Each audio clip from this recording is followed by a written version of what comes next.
Hi, welcome to Jovie's home. If you are watching this video on the day that I'm posting it, then it is King's Day in the Netherlands, or Koningsdag. King's Day is one of my favorite holidays in the Netherlands, and it is just such a great party for everyone, young and old, except when we're in Corona times, but you know, what can we do? I made a video about the meaning of King's Day or Queen's Day a couple of years ago, and I will link it here so you can have a look if you would like. But today, I thought that it would be really fun to share with you guys 8 kind of little known facts about the Dutch royal family. So if that sounds good to you, then why don't you come on in, kick off your shoes and stay a while. I'm really glad you're here. The Dutch phrase of the day is "Gefeliciteerd met uw verjaardag, koning Willem-Alexander," which means "Happy birthday, King Willem-Alexander." So first up, the Dutch royal family is the most expensive one in Europe. So if you didn't know, the Dutch royal family is considered to be the most expensive, or at least one of the most expensive in Europe, because it costs the taxpayers approximately 40 million euro a year, excluding security. King Willem-Alexander also does not have to pay tax on his salary, which is something like 880,000 euro a year.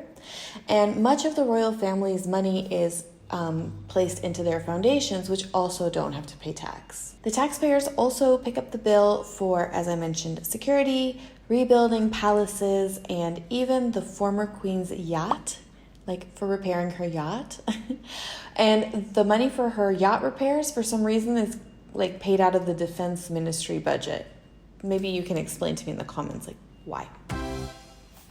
Now, King Willem-Alexander has a reputation. So he got himself a reputation and the nickname Prince Pils, or the beer prince or the lager prince, for his student days that he spent kind of drinking beer and partying, and he once even drove his car into a ditch. But however, he's really matured quite a bit since then, and we don't hear too much about his bad behavior anymore in the Netherlands, except when his family thought that it was okay to travel to Greece for a summer holiday during Corona. But anyway, I digress. The Dutch monarchy does not wear crowns, and in fact, they don't even have a coronation. Prince Willem-Alexander became king the moment that his mother signed her abdication papers, and even at the actual formal inauguration ceremony, the crown, the orb, and the scepter, they were only displayed on a table. By the way, the crown itself was made out of gold-plated silver. So gold-plated silver, guys, in 1840.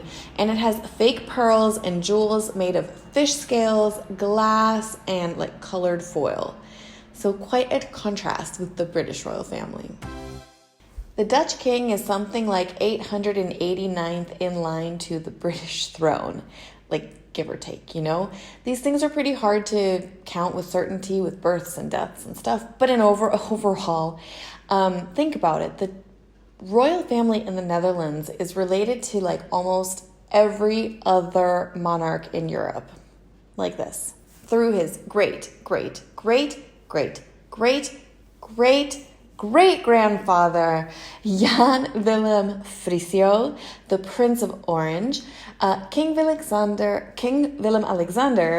is a cousin of Margaret II of Denmark, Albert II of Belgium, the Grand Duke of Luxembourg, Harold V of Norway, Juan Carlos of Spain, Albert II of Monaco, and of course, Queen Elizabeth II. So yeah, pretty wild. The Dutch princesses go to Dutch public schools. Now, this might be my favorite fact of all because it is so unexpected, but yet so egalitarian Dutch at the same time. King Willem-Alexander also attended public schools or state schools, and so do his daughters, Princesses Amalia, Alexia, and Ariane. His wife, Queen Maxima, was even registered at elementary school as a lice mother with responsibility for inspecting children's hair. Like, I just love that. They're so normal. Like, yeah, me too. Now, the Dutch monarchy reigns over more than just the country of the Netherlands. Did you know that? The Dutch monarchy actually dates back to 1896 when Louis Napoleon was appointed King of Holland by Napoleon Bonaparte. Back in the Middle Ages, the Netherlands was like a set of divided monarchies with various dukedoms and counties and things like that. But in 1813, Willem Frederik from the House of Oranje-Nassau, he accepted the title of sovereign ruler of the United Netherlands. And this was achieved with the help of the British in order to gain independence from France. The southern regions of the Netherlands were also included in kind of the nation. The Kingdom of the Netherlands currently also includes Aruba, Curaçao, and St. Martin. The king often goes incognito.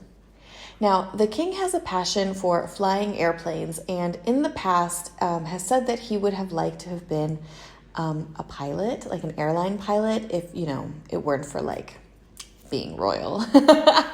However, this does not mean that he is prohibited from living out his best life and his passion. So in fact, the king regularly flies KLM airplanes once a month undercover as a first officer. So yeah, he does that to keep his pilot's license active, and so you could have totally been on one of his flights. It's also said that he likes to take control of the Royal Dutch aircraft during trips. But that's not the only time he goes incognito. Back in 1986, then Prince Willem-Alexander took part in the Elfstedentocht under his pseudonym W.A. van Buren. The Elfstedentocht, if you don't know, it is a long-distance skating event that takes place on natural ice on the canals. It's almost 200 kilometers long, and they have a speed skating competition with fewer competitors than the leisure tour, which has tens of thousands of skaters. It is typically held in the province of Friesland, which is in the north of the Netherlands. It's beautiful. I love Friesland.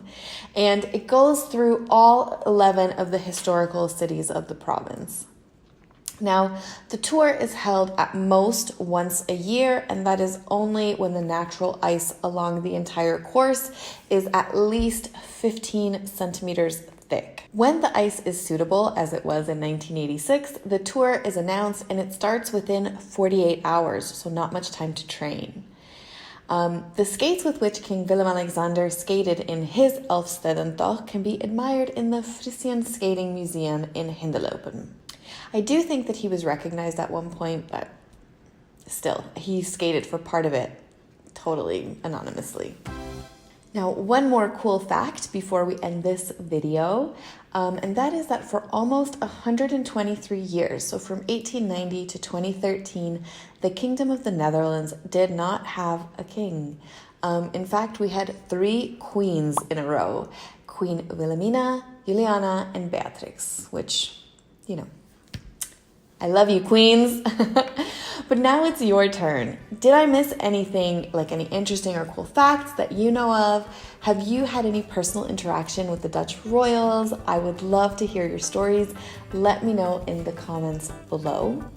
I really hope that you enjoyed today's video and learning a little bit more about the Dutch royal family. Thank you so much for coming over today. Thank you for spending some time with me. I really appreciate it. I really appreciate you. And I hope that you will have a beautiful rest of the day. I will see you guys in the next one. Doei!